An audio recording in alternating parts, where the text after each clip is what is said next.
ไปดีประธานมาตัดหญ้านำกัน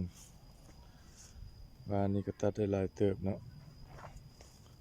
วานนี้ตัดได้ประมาณนี้ตัดออกจากสวนอ้อยนะสวนอ้อยแล้วคูคลองน้ำเนาะตัดออกจากคลองน้ำตัดได้หลายเติบ วันนี้สิมาสืบต่อตัดดอนนี่วันนี้นะอ้อยกำลังขึ้นตัดออกจากอ้อยกันวานนี้ตัดได้2 คลองนี่ก็ตัดออกจากต้นพร้าวไปแล้วนะเปลี่ยนละจากต้นพร้าวต้นกล้วยเดี๋ยววันนี้สิมาสืบต่อตัดของนี้นะ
ตัดเท่าไหร่จักเนี่ย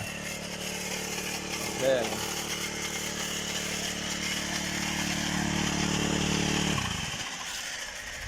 โอ้ตัดผักตัดมวนจักเนี่ยจักรุ่นดี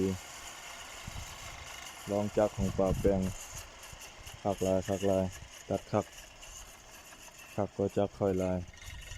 ตัดมวนดีจักของป่าแปงลองให้เพิ่นลองคอยตัดหญ้าแล้วฝนก็นำมานะฝนตก